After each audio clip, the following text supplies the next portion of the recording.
Good evening everyone. Ayan, once again. Hello, hello. Massive shout out. Greetings from the land flowing of milk and honey, Israel. Ayan, so shout out sa ating lahat. Shout out warriors, survivors. Shout out sa mga team warriors, survivors. Shout out sa mga team Mokya.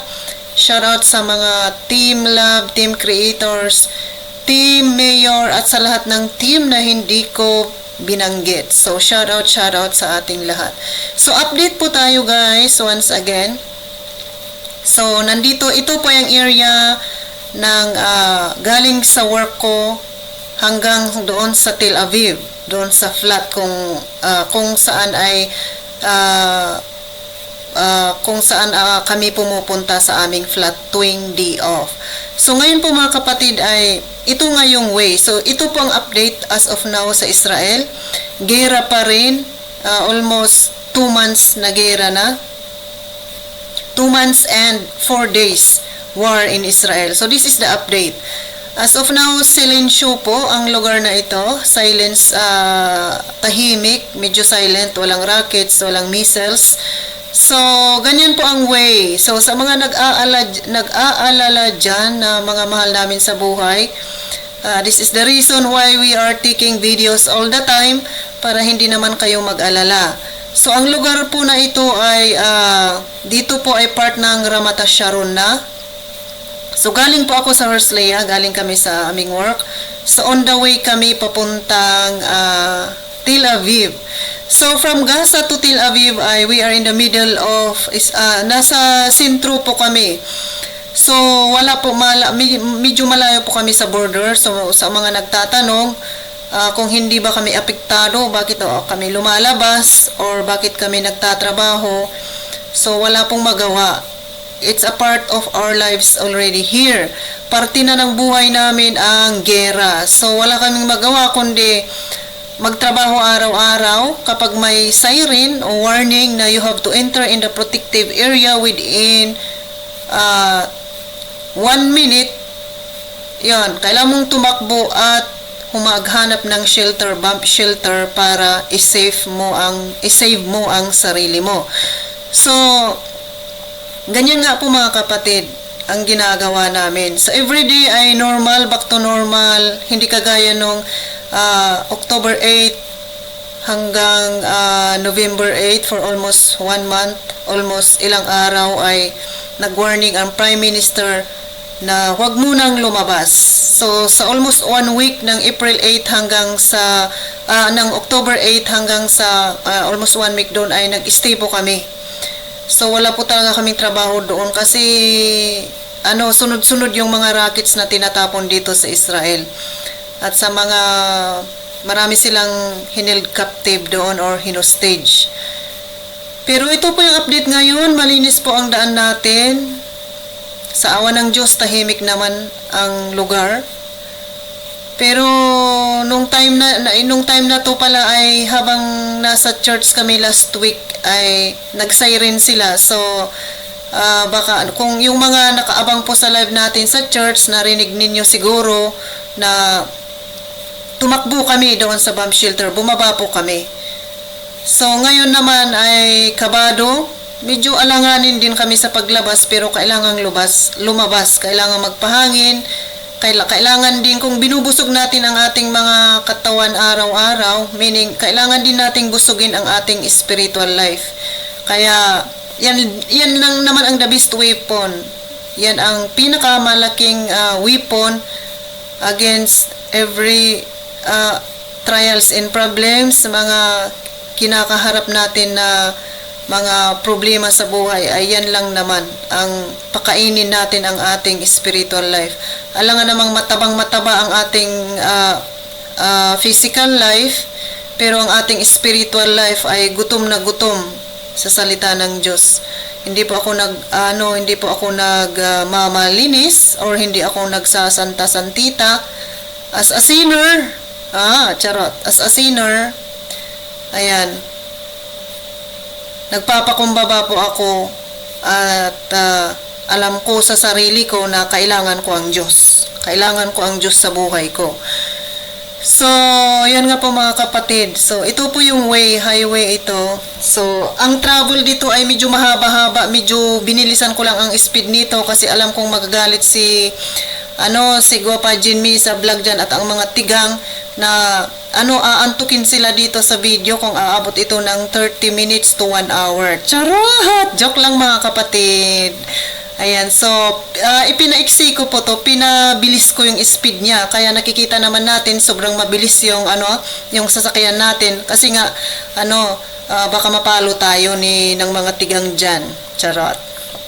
So, ang ganda ng sa totoo lang, Israel is one of the best country. Isa ito sa bansang pinagpala, na lahat ng mga Arab countries ay surrounded by Israel. So, itong Israel po ay talagang surrounded by Arab countries. Nakasintro lang tong Israel na ang mga mata ng mga Arab countries ay gusto talagang kainin itong bansang pinagpala na ito. Pero, as it's stated in the Bible, no weapon formed against Israel shall prosper. Alam naman natin yan. Ito ang lugar na kahit anong gawin ng magkabilaan ng surrounded countries ay walang mangyayari. Kasi it's the will of God to protect His nation. Israel is the apple of God's apple of the eye ng Panginoon ang Israel. So no weapon formed against this. Walang mangyayari, they are encountering lots of problems man ngayon, yung mga hinostage nila na maraming mga Hudyo at pinunta sa Gaza. So we are praying for the safety sa mga naiwan na hostages doon kasi lang ang mga around 50 lang ang sinit free nila, ang pinagpalit nila sa 1,500 prisoners in Israel at 50 hostages lang ang pinagpalit nila noong nakaraan. So, may naiwan pa doon na around 150 plus pa.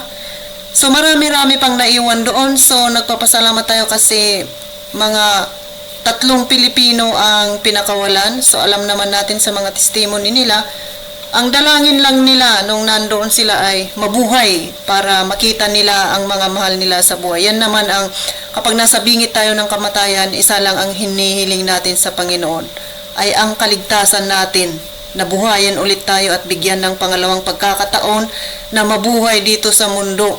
Para naman at least sa mga hindi natin nagawa sa mundo ay magawa ulit natin. So, yan, ito po yung update. So, ayan, malapit na tayo sa Tel Aviv area. So, ganyan po kalayo ang trabaho ko hanggang doon sa sentro, sa Tel Aviv. Tel Aviv is one of the richest city in Israel. Ayan, isa yan sa sentro ng Israel. Kaya, medyo malayo ako. Around 40 to 50 minutes ang biyahe. Kaso pinaikli ko para hindi kayo maboryong. Hindi kayo maboryong-boryong dyan. Charot. So, ayan. Ito ang update ng Israel. Sa mga nag-aalala dyan, we are safe. Sa awa ng Diyos, safe naman kami at alam kong hindi niya pababayaan na may masamang mangyayari sa atin or sa amin. Kasi if in case, ay nako, hindi walang bingo. Charot! Joke lang mga kapatid, joke lang yon. So, ayan. This is the best city in Israel. So, let's always pray for the peace of Jerusalem. Ayan, yung kapayapaan, hindi lang sa Jerusalem, kundi ng buong mga nations. Kasi nakasaad sa Huling Bible na nations against nations ay talagang there will be wars, earthquakes, lahat, typhoons, mangyayari lahat yan. Hindi natin makukontrol, lahat mangyayari yung nakasaad sa Biblia. So, anong magagawa natin kundi mabuhay ng husto, iwasan ang inggit, sama ng loob sa kapwa. Ayan, kung ano man yung mga kinaiinggitan ninyo, yung sama ng loob ninyo, ayan, we pray for you, na sana kung ano man yung hinanakit ninyo sa amin or sa bawat isa ay, we pray for healing, na sana ma-heal yung hinanakit na yan sa puso ninyo, at sana naman ay mamuhay din kayo ng tahimik na wala kayong sinasagasaang tao, wala kayong sinasaktan. Na tama na sana yung mga nangyayari. Kasi sa mga nangyayari ngayon, ito ay ano na to para sa atin, warning na to na kailangan nating ibalanse ang buhay natin ngayon. Hindi lang tayo puro social media, puro pasarap, puro pasarap sa ingay ng mundo, but we need to take good care of our spiritual life. Yan ang katotohanan. Kasi temporary lang tayo dito sa mundo. Darating ang araw na pupunta tayo sa tamang destinasyon natin.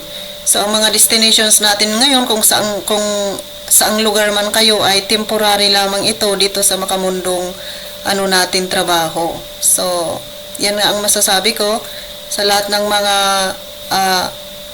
sinaktan ko, or kung ano man yung mga dito ko nasasabihin.